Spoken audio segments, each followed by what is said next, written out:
we had already said, and today we confirm, our consciousness is the true reality. This means, in our context, if you do not feel hurt, whatever happens, you are not hurt. There are higher and lower states of the consciousness. For example, elevation and joy of being, as well as doubts and despondency. A high consciousness, taking the standpoint of eternity and understanding obstacles as opportunities for its spiritual ascent, is pleased with what a less developed consciousness perceives as a violation. We recognize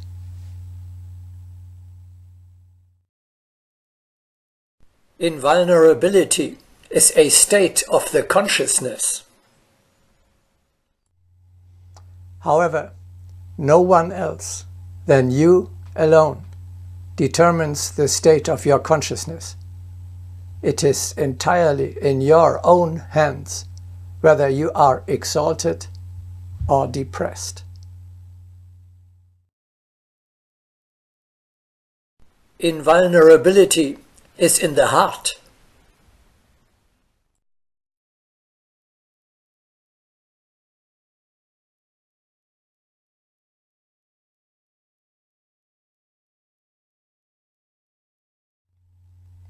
In order to attain invulnerability, you must establish a state of consciousness in which your eternal individuality is not affected by all that which your perishable personality, physical body, body of feelings, body of instincts, and body of thoughts experiences as an injury.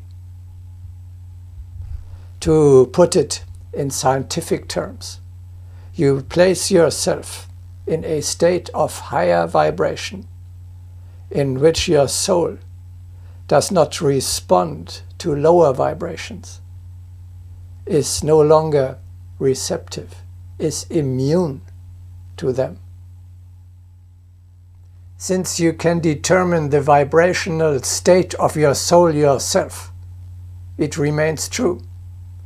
Unlike your body, you can make your higher self invulnerable, however the circumstances may look like into which you have been exiled.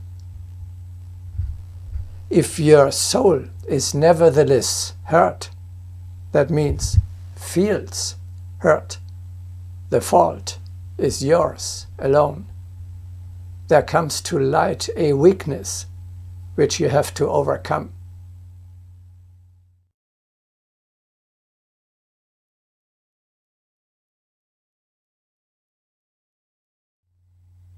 At the end of the first section of this broadcasting, let us mention another important point.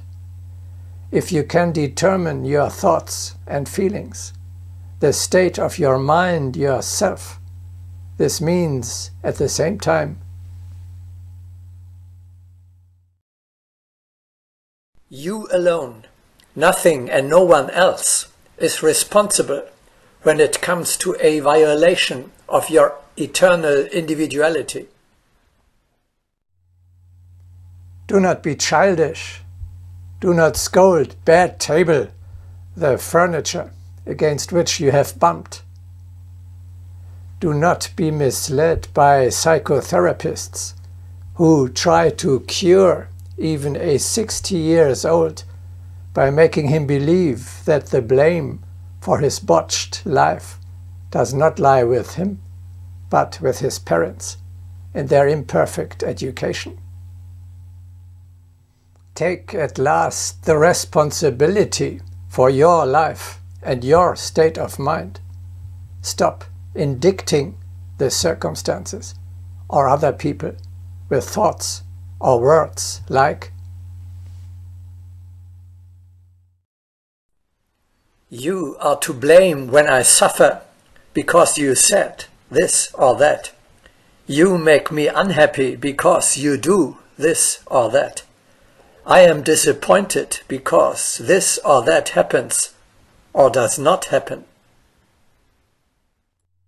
This wrong thinking, which creeps into our consciousness almost every day, must come to an end.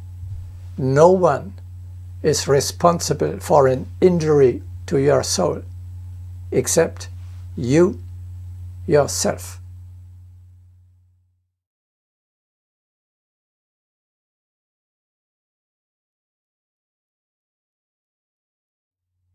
What do you have to do in order to make yourself invulnerable? How exactly does the exercise invulnerability work?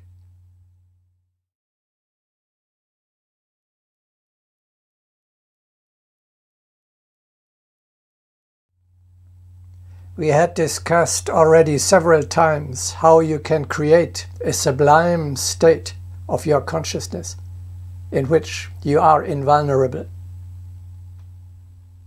When you listen to the music of the great masters, for example Beethoven, Bruckner or Mozart, you feel the greatness, the power and the invulnerability of your true eternal being with a certainty beyond all reason. In this state of mind, really nobody and nothing can do you any harm. You stand sovereign like a king above the insignificant earthly affairs. You greet with a superior smile all the little arrows fired at you. When you draw your consciousness out of your physical body and move it into your soul, when you look at yourself and at the circumstances in which you are living from up there with the eyes of your eternal individuality, then really none of that can hurt you, what throws your perishable personality into turmoil. By the exercise elevation, we learned to put our soul in a state of purity, power, and joy of being, regardless of the external conditions. You will achieve the same effect when you step forward to the face of your teacher in meditation.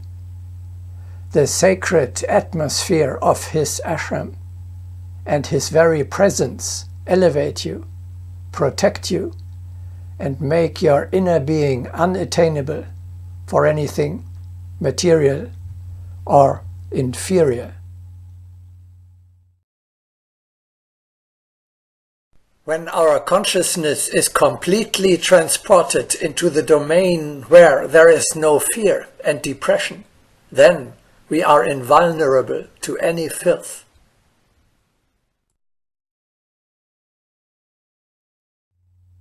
It is of the utmost importance that you recognize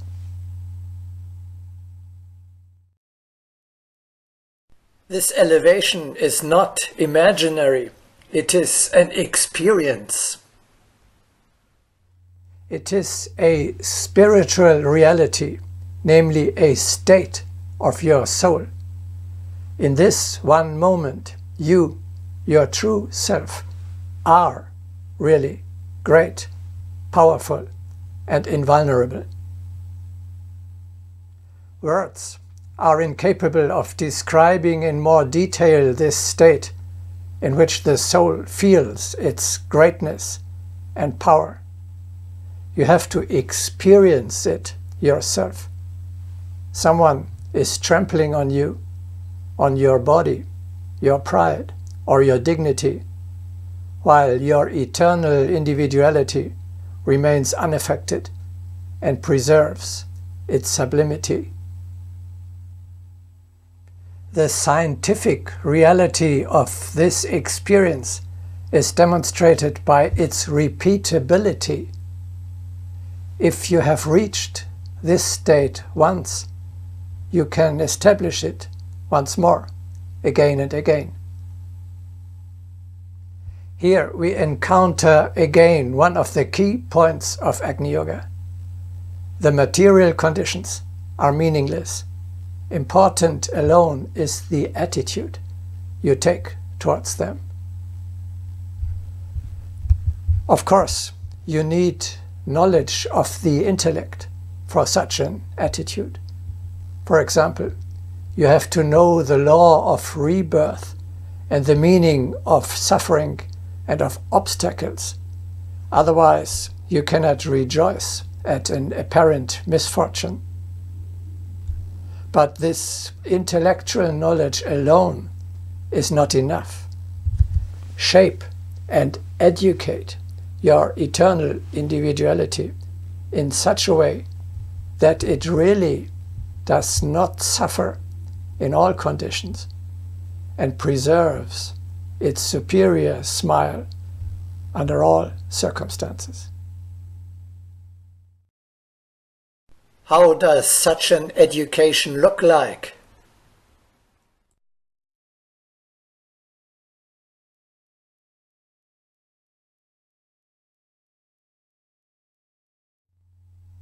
First, you have to create the state of the consciousness invulnerability in the morning meditation.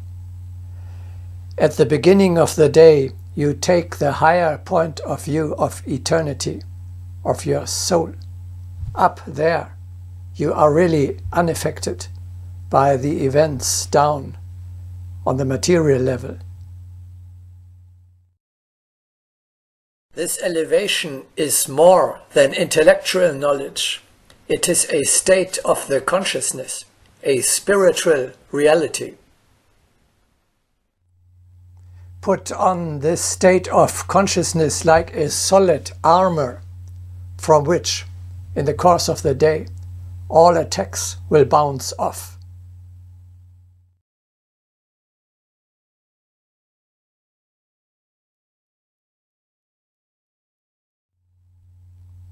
If during the day something hurts you, postpone this feeling to the evening.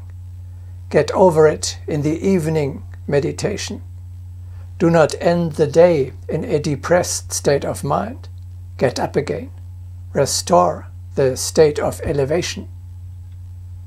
At the feet of the teacher, you recognize, even more you feel, that your spiritual self is not affected by the apparent violation. Your spiritual armor has suffered one or the other dent in the struggles of earthly life.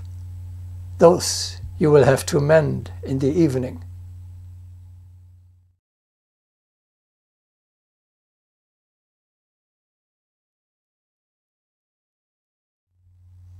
So far, our exercises were designed to produce a sublime state of the soul in the morning, midday and evening meditations. We stick to that.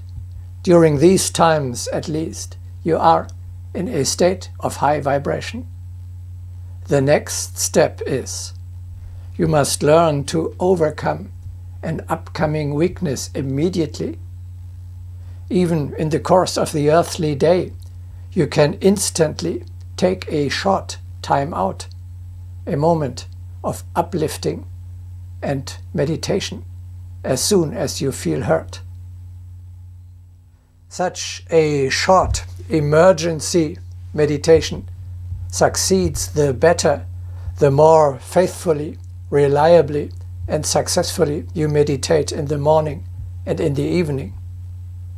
Only when you have learned to find your inner peace during these normal meditations, you can tackle the much more difficult exercise. In the midst of earthly activity, to get up again immediately, within a few minutes or seconds after a crash. This practice requires constant vigilance, an exercise which we shall discuss in one of the following broadcastings. You should immediately ward off the slightest attack on your peace of mind, so that no larger wound can result. Do not indulge in self-pity. Do not give in to a negative feeling, but fight it right away.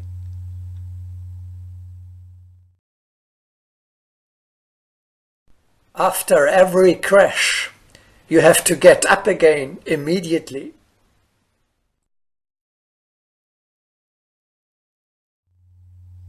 The great goal is continuously maintain a sublime state of your eternal individuality.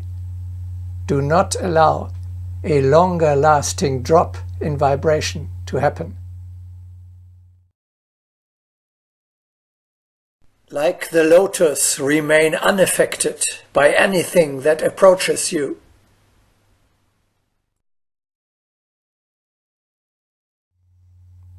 This is an eternal practice which never ends.